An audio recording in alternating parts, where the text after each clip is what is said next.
I'm not surprised. Are you?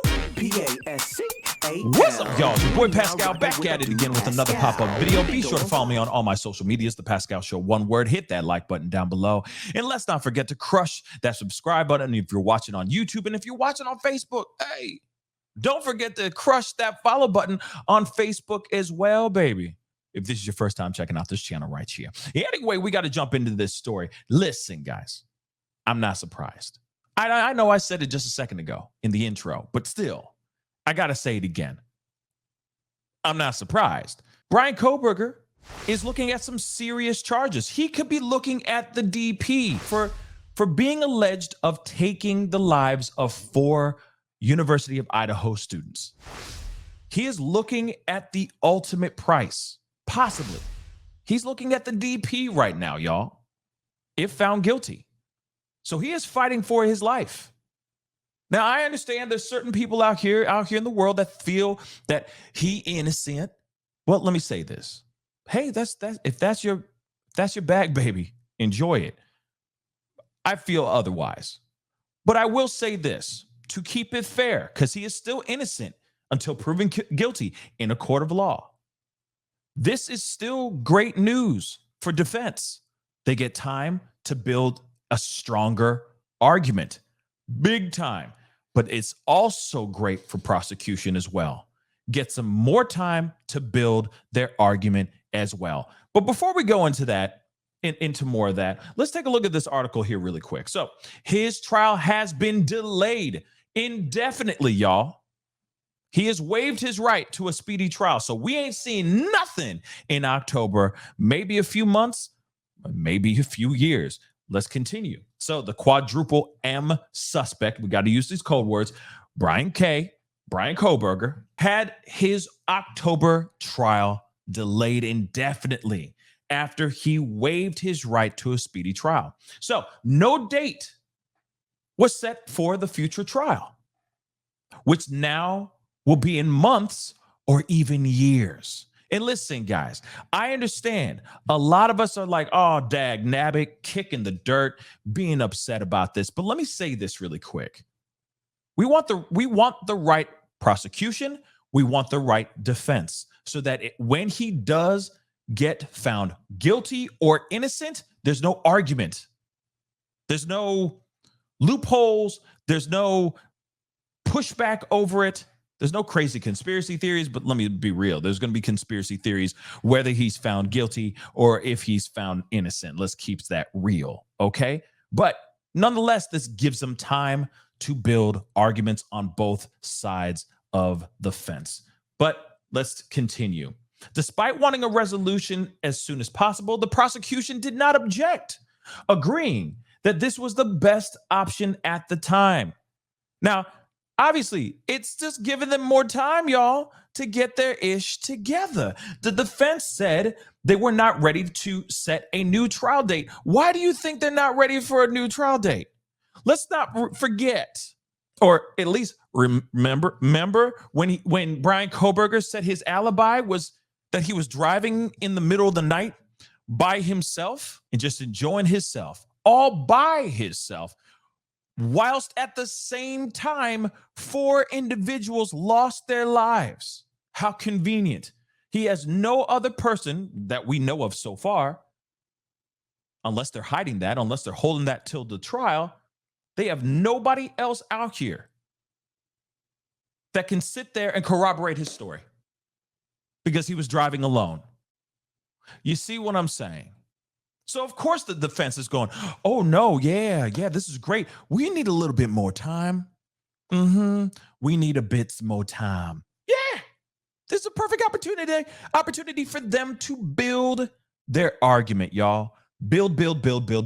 But the same thing goes for the prosecution.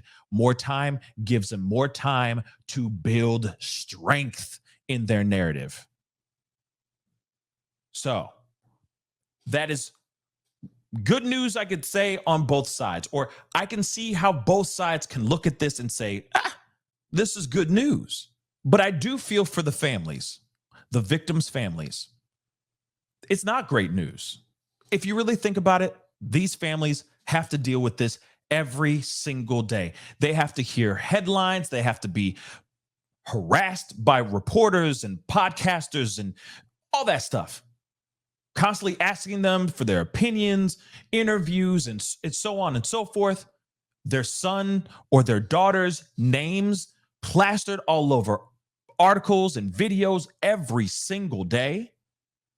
It's terrible. They have to relive the horrors of losing their child every single day. And also, one thing that I'm sure they're losing sleep over is the fact that they have this monster, this alleged monster, hasn't even been found guilty of any of these crimes at all. It's very frustrating. So my heart goes out to the families. This is a terrible, terrible experience, I'm sure. But the Gonzalez family did make a statement. Let's take a look at that. So the Gonzalez family issued a statement, and they said they were afraid of this outcome as they want this trial to get resolved. I mean, let's be real, y'all. Are we not surprised by their reaction? Like I said, I'm sure every other family member of all the other victims are probably echoing the same doggone thing. They want justice. They want it now. They don't want to wait another few months or another couple years. But I will say this is a very complicated trial. This is a very complicated case. And they need to have everything in a row. Everything properly lined up, all T's crossed and lowercase j's dotted before they go into this case, before they go into this trial.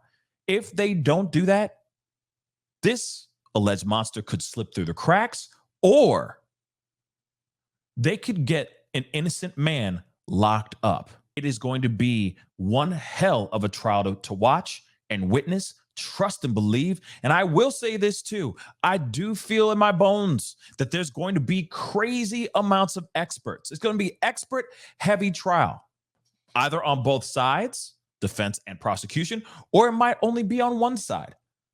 But I feel like they're going to be dragging a lot of experts into the house to give their 2 cents about, I don't know, cell phone pings and technology and psychiatrists and all of that crazy stuff. Like, you know, we saw with the Amber Heard, Johnny Depp trial, we might be seeing something along the lines of that. Not a circus, but the long line of experts coming in and throwing in their 2 cents during this particular trial. So that's the video, guys. Comment down below. Let me know what you think. Like I said, in my personal opinion, I just want to see justice served. I want the right guy locked up. You already know where I stand, but at the same time, anything's possible. Defense might have something eventually that could exonerate him. But then again, prosecution could have so much that they just bury him under this prison. We're just going to have to wait. Only time will tell. So let's let them have the time, and rightfully so. Comment down below. Let me know what your thoughts are. Hit that like button down below. And let's not forget to crush that subscribe button. And of course, hit that follow button on Facebook too. It'd be great to have you a part of the Pascal Show family anyway. It's time to get going. Be good to yourselves. Be good to one another. And I'll see you guys in the next video. This is the Pascal Show. Bye. Pascal. You are now rocking with that dude Pascal. We be going wild.